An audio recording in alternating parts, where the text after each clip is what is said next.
Hi, everybody. You want to know what happened on day 3, 4, and 5 of the snowplow attempted murder case? I'm going to tell you, and I'm going to do it all in 30 minutes or less. Stay tuned.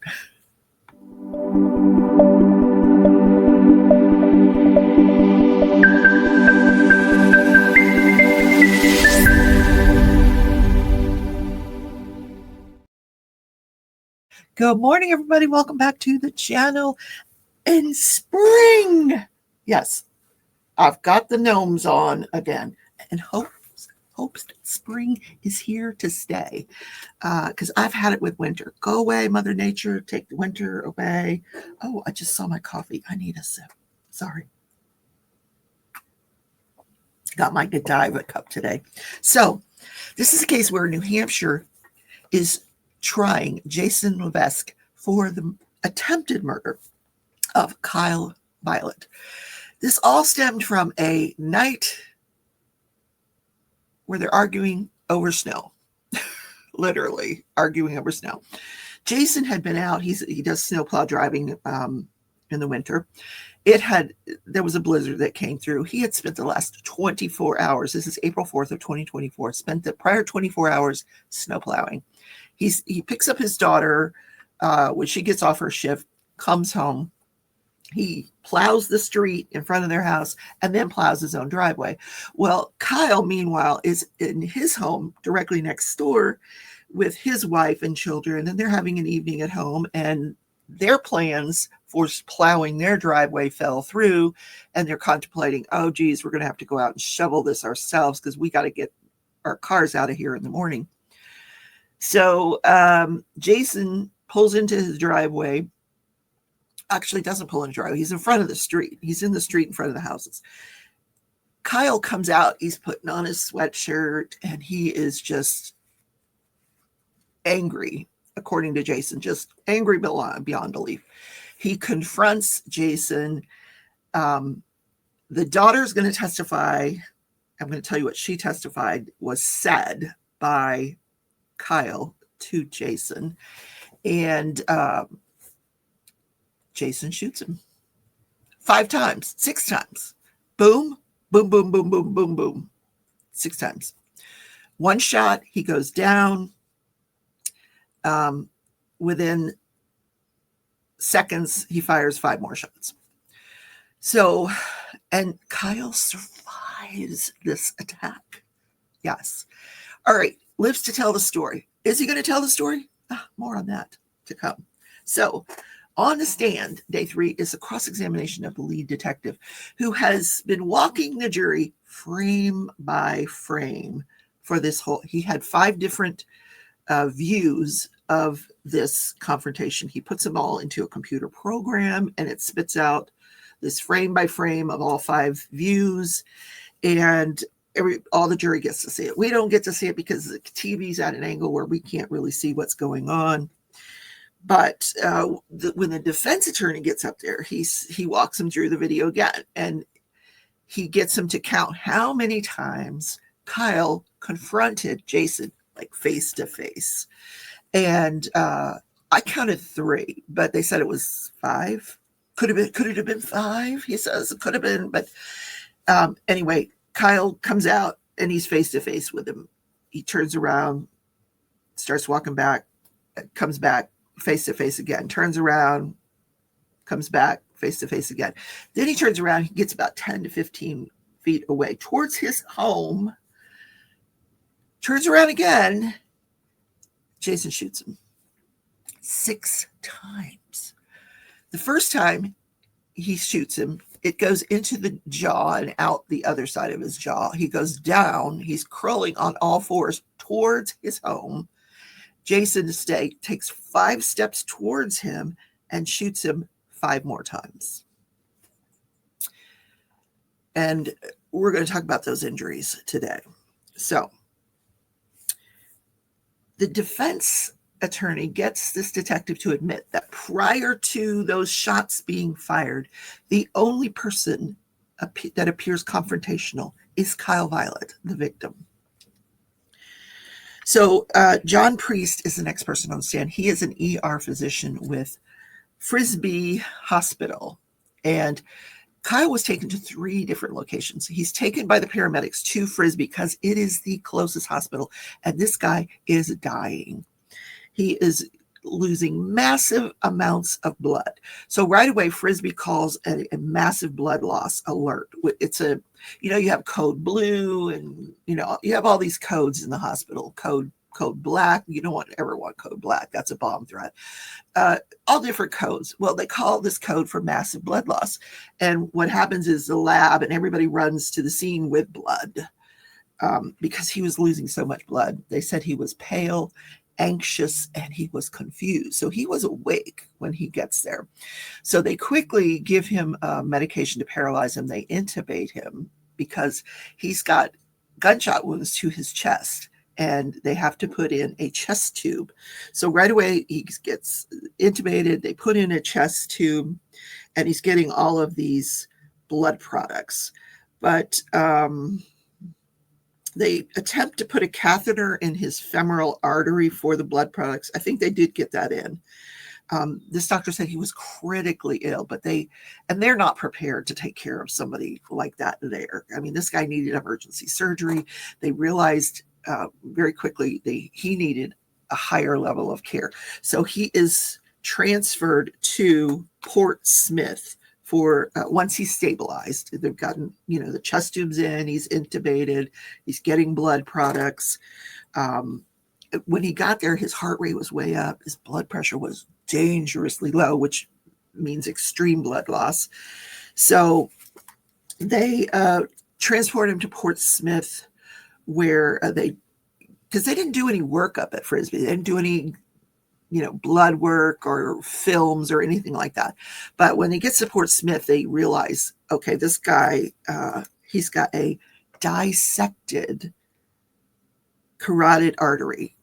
The bullet goes through his carotid artery, and they realize he is going to need a very specialized vascular surgeon to do surgery on this guy. So they transfer him to another hospital. I think it was Boston Medical Center. And there they repair the artery. So here are the wounds that he had. He had 2 wounds in his left chest, 1 in the lower abdomen, 1 that went through his left testicle. He lost a testicle and part of his penis, and 1 in each buttock, and the 1 to his face. So continuing with the hospitalization at Port Smith, he had to have surgical removal of his left testicle, repair of his carotid artery. They had to put an additional chest tube in and repair his bowel. His bowel was damaged from the abdominal wound. He had to get the specialized vascular surgeon in. He had a fractured mandible, 2 fractured mandibles, 1 in each, fractured jaw, fractured nose, fractured hip, fractured femur. Like, this guy was a mess, a hot mess. He's very lucky he lived. Very, very lucky he lived. The bullet in his face. I don't know if that adds up to 6, but yeah. Anyway, those were all of his injuries. So Kyle spends the next several months in the hospital. So at this point, then they call the daughter takes the stand. And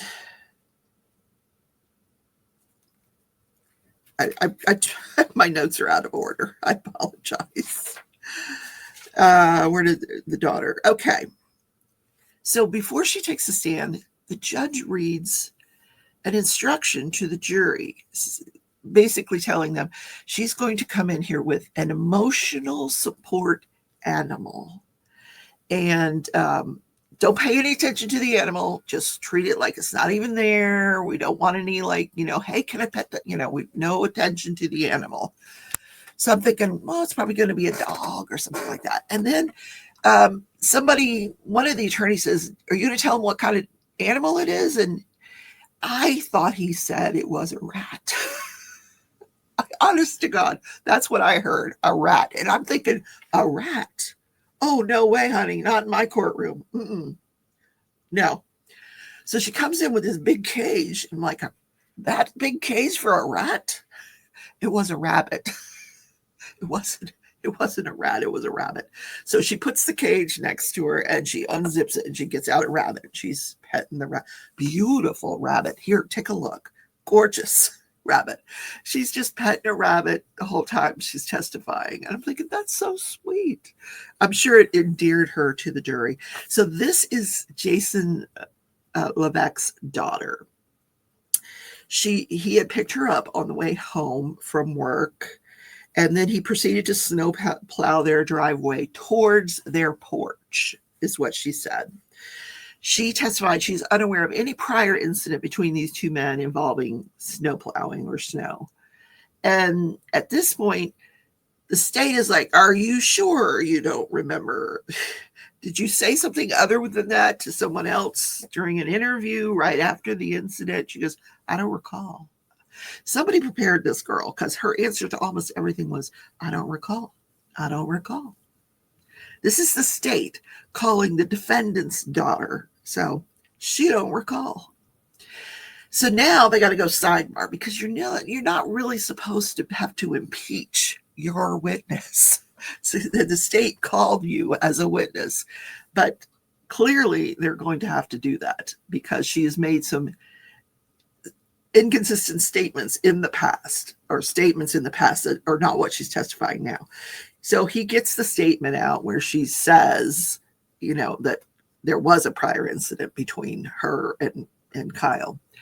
And he's like, does that refresh your recollection? She's like, no, I don't recall it.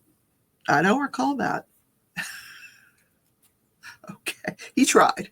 But anyway, but she did tell police 1 year ago that there was an incident where Kyle was putting snow on Jason's property, but she doesn't recall it now. She did say that whenever Dad would snowplow, he would carry his firearm with him. So then here's another thing she doesn't recall. She recalls him, Kyle, the victim, saying that he was going to kill Jason and his daughter. So the state says, well, didn't he qualify that by saying, if you put snow in my driveway, then I will. And she's like, I don't recall that. So again, he's got to impeach her because prior to that, she did say that. She was not going to help the state at all. Not at all. She did say that this was very out of character for her father, and that she felt like her father did this to protect her. Put the money away, and that was it. That was her testimony on the stand. So then he's like, state, call your next witness. No other witness. So apparently this is Friday afternoon. We're up to Friday afternoon now. So here's what happened. Sidebar. Apparently the state had planned to call Kyle Violet, the victim, to the stand. But they were informed by the victim advocate that Kyle is unavailable to testify. He can't testify for your side or your side. He is not mentally able to do that. He is suffering from PTSD. He cannot do this. So the defense is like, well, what do you mean? You knew this all along. They're thinking, you knew this all along and you didn't tell us he wasn't going to testify. We would have done this, that, and the other thing. So the judge adjourns for the day, says to the jury, it's Friday, go home early, come back on Monday. So Monday morning comes. Now we're finished with Friday. Monday comes and we're hearing argument on a motion for a mistrial by the defense, a motion to dismiss by the defense, and a motion for an instruction to the jury on a missing witness. So here is their argument. Had they known that Kyle was, first of all, he's like, I'm not buying their offer of proof. Their offer of proof was just the state saying, hey, he's not mentally able to do this. He says, is there a doctor that's going to support this? Is there going to be a note, like we need a doctor's note, in other words? And they're like, we're in the process of getting it from his family physician. A family physician, this is a psych issue. We need proof from a psychiatrist that he can't take the stand. So they're arguing this to the judge, and they're saying, had they known that Kyle was not, they can call him. The defense can call him as a witness, but he's going to say he's unavailable. Because, anyway, so had they known, he says, we would have done jury selection differently. We would have polled the jury about what are your thoughts about the victim not taking a stand and that kind of thing. And now we can't do that. We can't go back and, we've already got our jurors, and, we're very prejudiced by the fact that he is not going to testify. And the state came up and they made an argument. I thought it was a really good one. They said, his testimony would be cumulative. We've already seen the video, 5 different directions of this video. At most, he would minimize his involvement. And the state says, we're taking the defense at their word that you were threatened, that he came out and he said, if you snowplow, if you put snow in my driveway, I'm going to kill you and your daughter. We're gonna go with that. We're gonna roll with that. And they're gonna argue to the jury that that threat did not require the level of force that was used. In other words, was this level of force appropriate for that threat? So having Kyle take a stand doesn't really add anything to what the jury has already seen and heard on that video. Yeah. So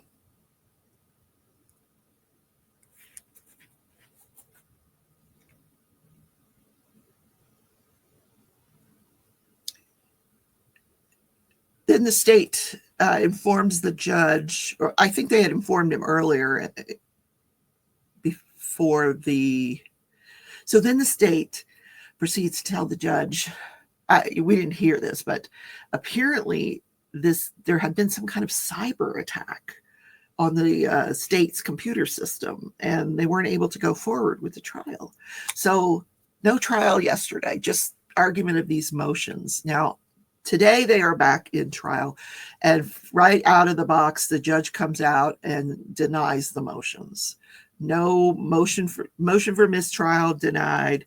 Motion for a missing witness instruction. This is where you tell the jury that you can infer that the witness would have testified favorably for the state or whatever, that whatever.